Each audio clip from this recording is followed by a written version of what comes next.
Hello, everyone. Good evening. Welcome back to another installment of Trek Talk. Today, I'm going to be talking about The Cage, the original pilot for the original series that starred Jeffrey Hunter and Susan Oliver. Now, before I get into the episode itself, I did want to mention a few things about the background of the episode. This is from Wikipedia, by the way.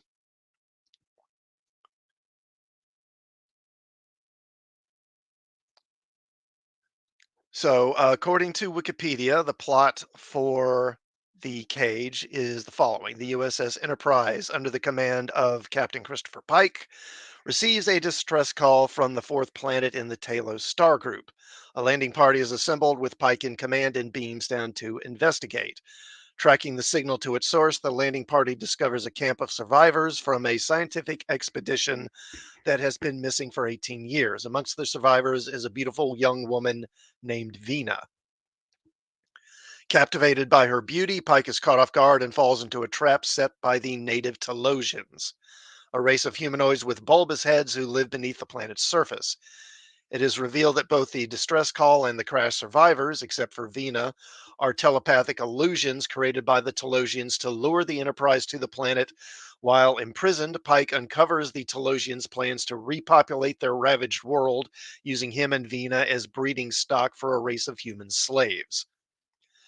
The Talosians use their powers to tempt Pike into mating with Vina. First, they present her as a Rigelian princess, then a loving, compassionate farm girl from Earth, and finally a seductive green skinned Orion dancing girl. Pike refuses her each time. His abduction is reported to number one, the Enterprise's first officer, who takes command of a rescue party only to be captured along with Pike's yeoman and imprisoned in his cell to tempt him further. By then, however, Pike has discovered that primitive human emotions can block the Telosian's ability to read his mind, and he and the other captives are able to escape to the surface. The Telosians attempt to recapture the escaping humans before they can reach the Enterprise. Seeing that Pike is unable to negotiate their freedom, number one sets her weapon to overload and kill them in an energy burst.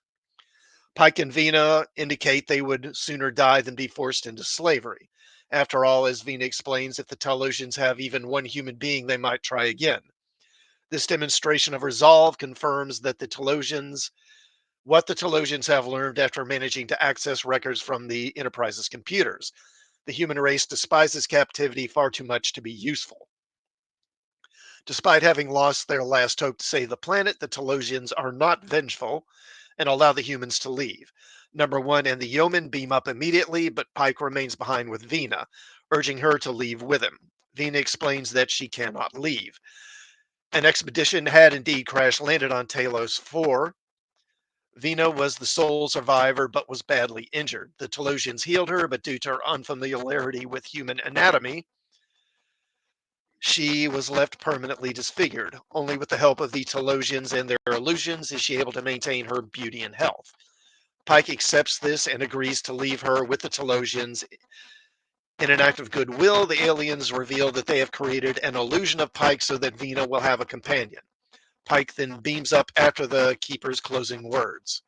She has an illusion, and you have reality. May you find your way as pleasant. Pardon me just a moment.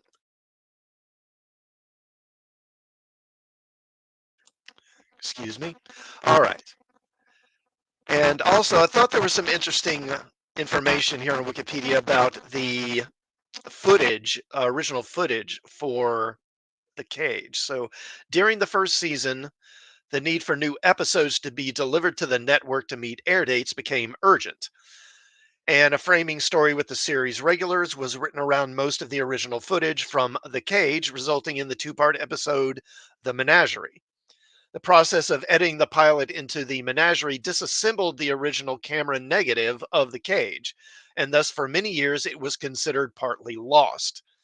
Gene Roddenberry's black and white 16 millimeter print, made for reference purposes, was the only existing print of the show and was shown at conventions. Early video releases of The Cage used Roddenberry's 16 millimeter print intercut with color scenes from The Cage that were used in the menagerie. It was only in 1987 that a film archivist found an unmarked 35 millimeter reel in a Hollywood film laboratory with the negative trims of the unused scenes. Upon realizing what he had found, he arranged for the return of the footage to Roddenberry's company. According to the menagerie, the events of The Cage take place about 13 years before the first season of Star Trek in 2254.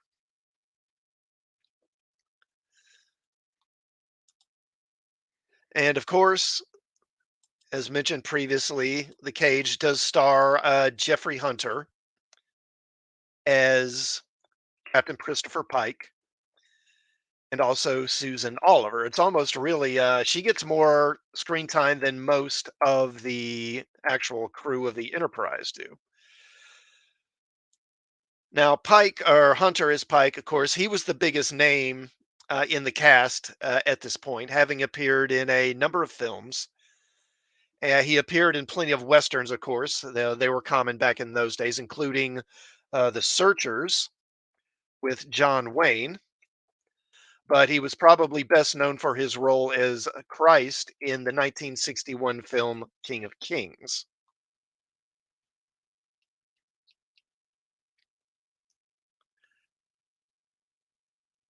Now, according to multiple sources, he was not kept when they went to a second pilot for Star Trek because he, or rather his wife, according to many, was demanding too much money. As the story goes, she made it clear that he was a movie star and doing a TV series was pretty much beneath him. Roddenberry in interviews said that he couldn't stand her, and that's mainly why Hunter was let go, opening the door for Shatner to step in as Kirk. However, it seems like there are conflicting accounts of exactly what happened. Some other people who worked on the show give different versions of those events. Now, ironically, Hunter would actually divorce his wife in 1967, 1 year after Star Trek first aired, but he would remarry pretty quickly. I think in 1967 he got married in that same year. But sadly, Hunter would die of an intracranial hemorrhage 3 years later on May 27th, 1969. In a bit of irony, just 7 days later, exactly 1 week later, the final episode of Star Trek Turnabout Intruder aired on June 3rd. Now, let's go ahead and get into the episode itself. So, the Enterprise intercepts a distress signal from a ship that has apparently crashed 18 years earlier in the Talos star system. Now, I have to say, in this opening scene, Pike's really just kind of disregard for the survivors or possible survivors is pretty surprising. I mean, he doesn't seem to really care much. He's just kind of like, yeah, nah, it'll be fine, and is more concerned with getting to a star base because they've got their own injured and that sort of thing. And now, one thing I noticed about this episode is there's this one guy, and he is always just kind of hanging around in the background. He never does anything, but he's in several scenes just standing there. And of course, this is the first appearance of Leonard Nimoy as Spock, who, of course, will undergo quite a few changes with the second pilot, where no man has gone before. And of course, Spock is not the first officer in this episode. The first officer is number one, played here by Majel Barrett. She would, of course, be removed from the show when the second episode or second pilot was produced.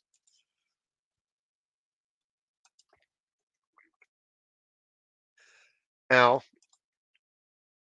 Pike leaves the bridge and goes to his cabin, and then he calls for Dr. Boyce here.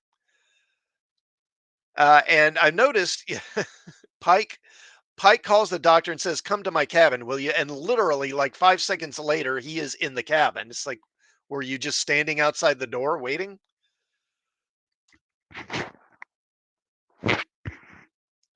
And inside, he's got his medicine bag with him, and of course, inside it, he's got his quote unquote medicine.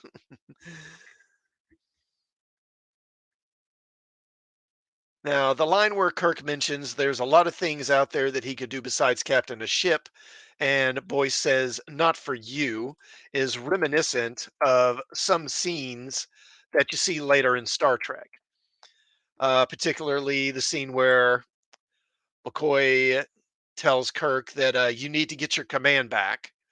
Before you really do grow old, or when Spock says that command of a starship is Kirk's best destiny, all implying that Kirk being a captain is Kirk's fate, or Pike's in this case. It's basically, this is where you really belong, whether you like it or not, that sort of thing.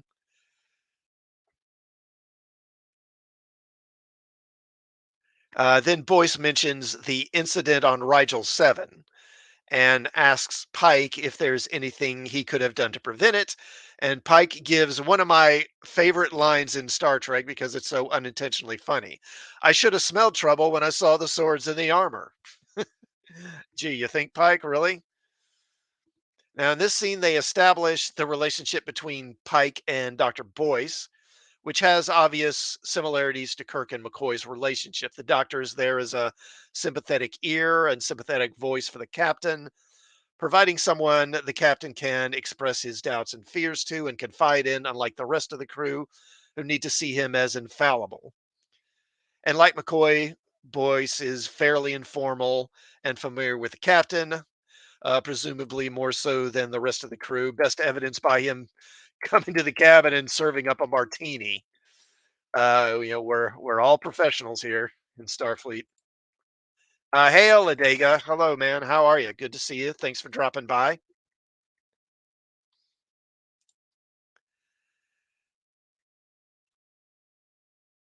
Okay, and this is the scene where Pike reveals that the recent deaths of some of his crew really weighs heavily on him, and we see some of the angst that we'll see later in Kirk, when Kirk is lamenting the burden that he carries as a starship captain and being responsible for 430 crewmen, excuse me, crew people. And we learn that Pike is even contemplating retiring and leaving Starfleet behind to live a quieter life. That's something that's hard to imagine Kirk doing. With Kirk being a captain is so much a part of him, you really can't imagine him wanting to quit. But then Pike learns that there are survivors. Let's see, and yeah, he rather begrudgingly decides to head to Talos to investigate. Then we meet Yeoman Colt, who's clearly set up here as being a romantic interest for Pike. And their relationship actually kind of echoes the Kirk and Yeoman Rand relationship that it was set up early in the regular series, but it didn't really go anywhere since Grace Lee Whitney left the show so early on. Now, I did a little research again here on Wikipedia, and the actress that played Colt, her name was Laurel Goodwin, but that was a stage name. Her real name was Carolyn Schoenberger, and she actually died on February 22nd, 2022. So, what is today? Thursday. So this Thursday will be the second anniversary of her death. Actually, she died at the age of 79.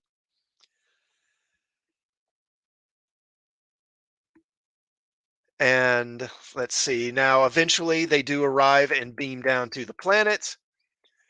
And there's, of course, this scene where they encounter these odd plants that give off this strange kind of humming sound. And Spock, as we see here, is smiling widely. He isn't supposed to be emotionless yet. That would come later. In fact, Spock is really quite excitable in this episode. The retooling of the show and the removal of number one, of course, would lead to him becoming the emotionless Vulcan that we all know. And then we get our first look at the Telosians, who have that sort of classic 1950s sort of big head alien look that so many aliens had back then. And I have to say, I think whoever had the idea of hiring these elderly women to play the aliens, it was really a brilliant move. They really sell the idea of these creatures uh, who have these big heads with advanced mental capacity, but whose bodies have withered over time. And after all these years, I think the alien makeup still looks pretty good. And the pulsing veins that they have on their head, it really helps convey that these aren't just appliances that they're wearing. And then, of course, they find the survivors, including Vina, played by Susan Oliver. And then the Telosians abduct Pike, and they discover that the survivors are all just illusions. And they try to blast their way into the Telosians' hideout, or whatever you want to call it, but their phasers prove ineffective. Now, after he's captured, Ike tells the Telosians that he is from a stellar group and he says this, at the other end of the galaxy, suggesting that, he's crossed from one end of the galaxy to the other in order to get to Talos. Of course, that's a long way to travel, even at warp. And of course, if you go off of later Star Trek, I mean, there's almost no way that could be. Voyager, it's going to take it, what, 70 years to get back from the Alpha Quadrant, right? So I kind of chalk this up to even sci-fi creators really not being able to fully grasp galactic distances, because even in Picard's time, they can't just fly across the galaxy. I would kind of compare it with the Millennium Falcon. It's mentioned in Star Wars that the Millennium Falcon can travel at 1 point, or was it 0.5 past light speed, right? So basically light speed plus another half light speed, or however you want to say it. And that makes it one of the fastest ships in the galaxy. But ships in Star Wars routinely travel enormous distances that would take decades or centuries, even at the speed of light. Or another example is it doing the Kessel Run in 12 parsecs, with parsecs being a unit of distance rather than a unit of time. Again, I think this is down to just even sci-fi fans not really grasping some of these things. You see other examples, like a good example is genetics. Often genetics are not portrayed the way they really work. And of course, in Star Trek over the years has become full of alien human hybrids, which are basically impossible. It's a human Vulcan hybrid. There's no way that would work. The underlying body chemistries are too different. Not to say anything of Klingons or I don't know what, or maybe Troy's half human, half Beta Z, that sort of thing. Now they start feeding illusions to Pike in order to kind of get him to fall for Vina. Of course, the first one is here on Rigel 7.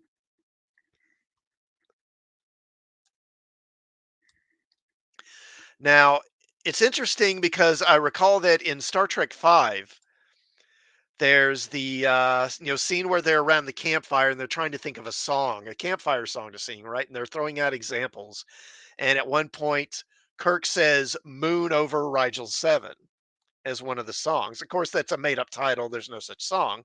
But I think it's interesting because we see Rigel 7 here, and there's a very prominent moon in the sky. And I wonder if that isn't actually some sort of oblique reference to this scene, which if it is, I think that's kind of cool.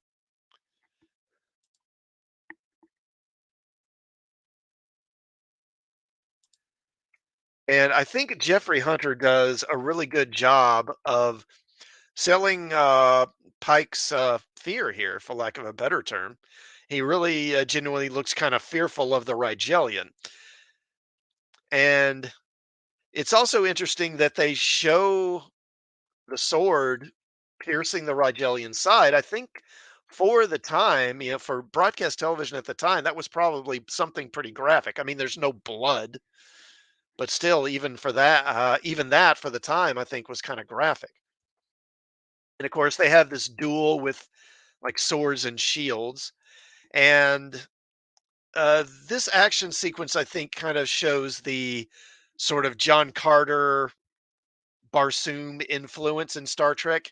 That mix of sci-fi with kind of swashbuckling action really kind of has its roots in those stories. And there are other episodes that show that as well, like Gamesters of Triskelion is a good example.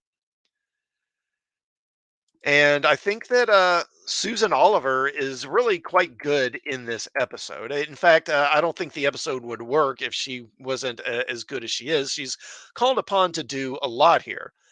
She is at turns portraying being frightened, alluring, and seductive, and she does them all pretty well. She was actually already a Hollywood veteran at this point. She had been in Hollywood, I think, for over 10 years and had done lots of guest roles on TV and in film before she did this. After Star Trek, she would go on to be in other genre shows like Man from Uncle, Tarzan, Wild Wild West, Invaders, and Night Gallery. Her final performance was actually in an episode of Freddy's Nightmares in 1988. And she also appeared in a number of westerns as well. And she's actually quite an interesting person because I looked her up again on Wikipedia. Let me bring her stuff up here. She had some very interesting accomplishments. In addition to being an actress, she actually became a pilot. Yeah, here it is. So, according to Wikipedia, Oliver experienced an event in February of 1959 that would underscore her later aviation accomplishments. She was a passenger aboard Pan Am Flight 115, a Boeing 707 on a transatlantic flight from Paris to New York, when it suddenly dropped from 35,000 to 6,000 feet. Now, it didn't crash, but I mean, I'm sure that was pretty harrowing for it to drop like that. And it was actually on February 3rd, which was the same day that Buddy Holly and the Big Bopper and Richie Valens all died in their airplane crash. These events caused her to avoid flying for about the next year, even refusing job offers that they required her to fly to audition. She even tried hypnosis to overcome her fear of flying.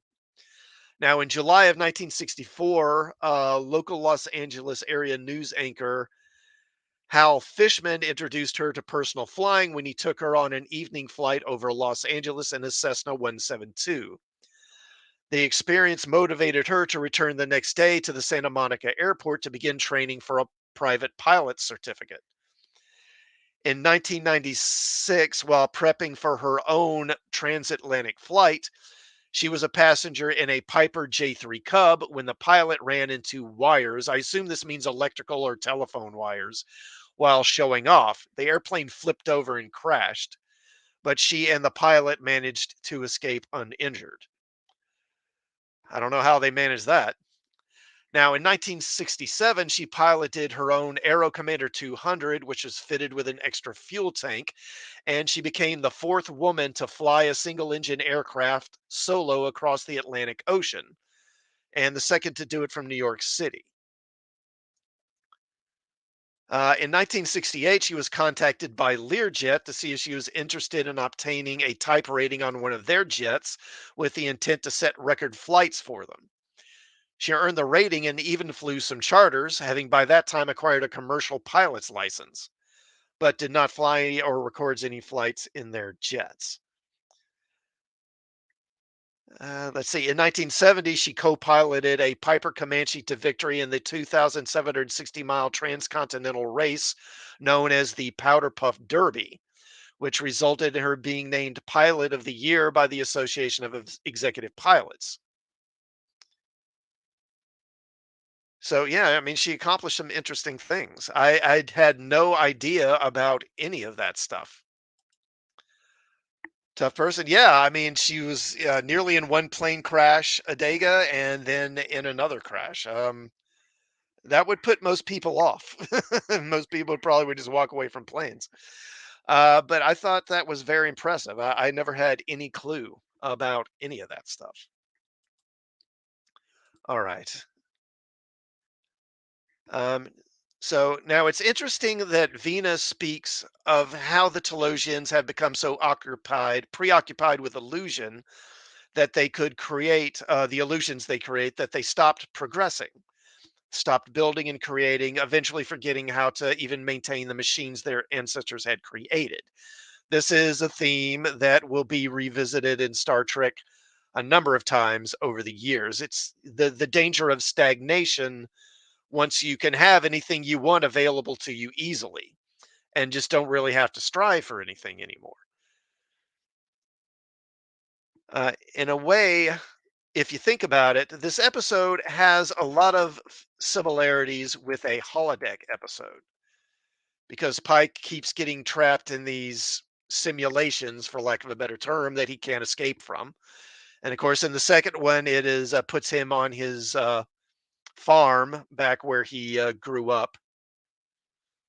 And of course, he looks around and muses how earlier he had been wanting to leave Starfleet and go home, and realizes that maybe that would have been a mistake.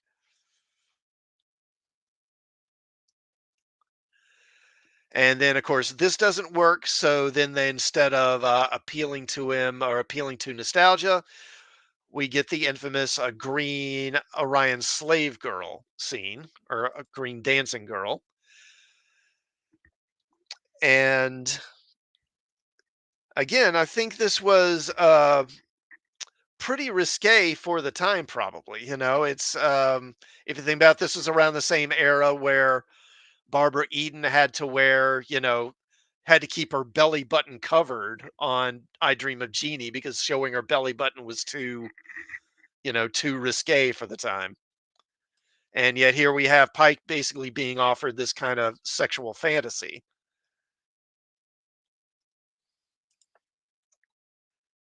Now, eventually they try to take, well, first, number one and Yeoman Colt wind up being beamed down into the cell with him, and they're offered to him as alternatives to Vina.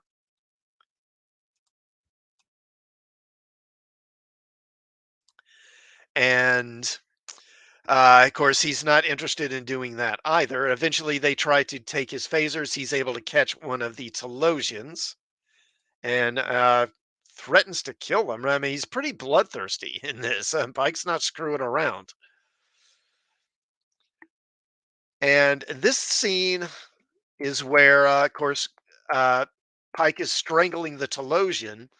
And I tried to find an image of, the creature that the Telosian transforms into, because the Telosian puts an image, or illusion of this other creature in his place. But Pike refuses to let go and says, if you don't stop changing, I'm going to kill you.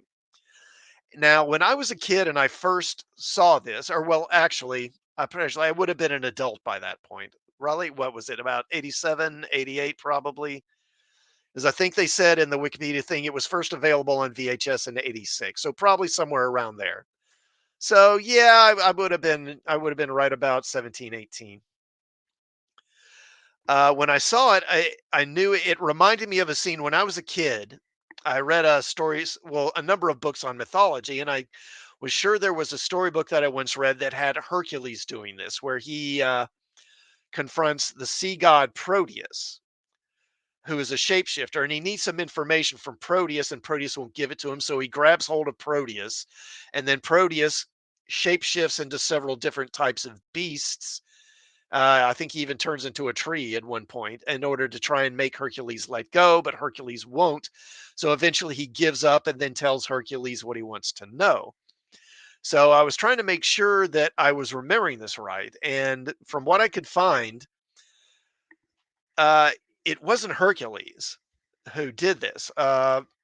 So in the Odyssey, Menelaus, who is the husband of Helena Troy, uh, he's the one who encounters Proteus, not Hercules. So either I'm remembering it wrong, or maybe the book that I read took different elements from different Greek stories and put them together in some way. Maybe it was something like that. And at the end, you do feel, I think, a little bit of sympathy, or at least I do, for the Telosians, because when they realize that humans won't suit their purposes, they realize they're doomed. They're in their own way just trying to survive. I'm not saying that what they're doing was right, But you do understand why they were all taking these actions. It's all Greek to you? All Greek to you, Adega?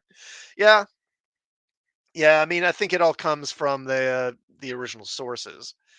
But I'm guessing, like I say, there was probably some storybook I read that probably starred Hercules because Hercules is a character people know and just borrow different elements to tell new stories. Because, if you did a storybook about Menelaus, people would be like, who's that? Never heard of him.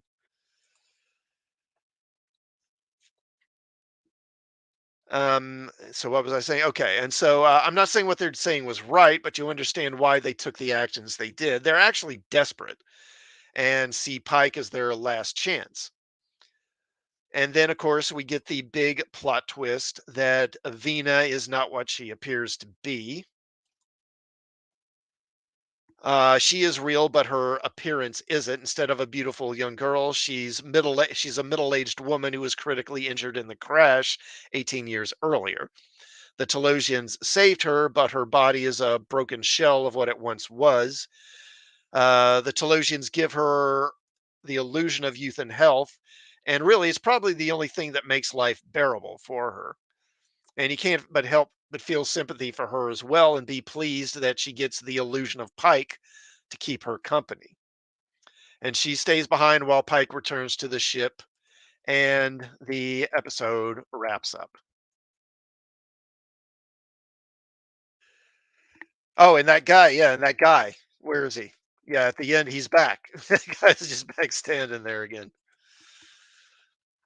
But yeah, watching it, you're kind of surprised at how kind of ruthless Pike is in this.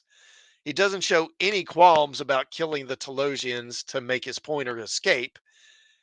And he actually, there are other creatures that are shown to be prisoners in the menagerie, not just Pike. And really, after he's free, he doesn't give any thought to them. And really, they're never mentioned again. Now, of course, you maybe could make an argument that maybe they weren't even real, maybe they were illusions too. But Vina does make mention of how they've brought other creatures to Talos for as well. So presumably they are real. Star Trek really, it wasn't fully developed yet, and I don't get the impression that the whole perfect utopia thing had quite been cemented yet. And of course, there would be cast changes and changes to characters, particularly Spock. The network would call the pilot too cerebral and too intellectual and too slow with not enough action, and would wind up commissioning a second pilot, which would lead to an order for the series.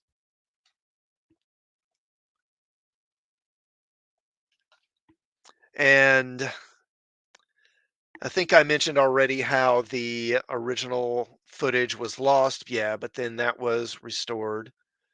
Okay, so let me get back to that. So most of the episode, as I said, was edited into the menagerie. Where is that part? Okay. Yeah. Yeah, they're often short-sighted. But you know, I do think, I mean, the episode is a little slow, I think. But I don't think that's I still think it's good, but I understand why they might look at it and say we need something with more action to it. Remember, westerns, these kind of punch 'em up westerns were what were really kind of still the standard on TV at the time. And God, if anything, network heads have only gotten worse over the years. I mean, think about how bad they were back then and think about now. How bad network heads are. I mean, God, they don't have a friggin' clue. Okay, and so this archivist did find the missing scenes from the menagerie and returned that to Roddenberry, which made a full color version of the menagerie possible. Now, the restored version was first broadcast for the first time in October of 1988, which was the first television airing of it. And that was for this TV special. What was it? Star Trek One Generation to the Next. That was kind of an anniversary celebration of Trek that was hosted by Patrick Stewart. And hmm, okay, I guess that's gonna wrap it up for the cage. Those are my thoughts on it. Overall, I do think, as I said, the cage is a pretty solid episode. Although I think it's maybe a better episode of general sci-fi rather than an episode of Star Trek because over the years there are certain expectations we've developed for Star Trek, and some of those things really aren't met here. Again, particularly with just how they're not quite as ethically or maybe benevolent and sort of pacifistic as Starfleet is depicted later. All right, everyone, I think that'll be it, and I'll go ahead and sign off here. Thanks for watching. While you're here, please do like, sub, and click the bell for notifications and check out some of my other videos. Adega, thank you for stopping by, sir. Always appreciate it. And I will probably be back again on next Tuesday, talk some more Star Trek, and I will see you then. Good evening.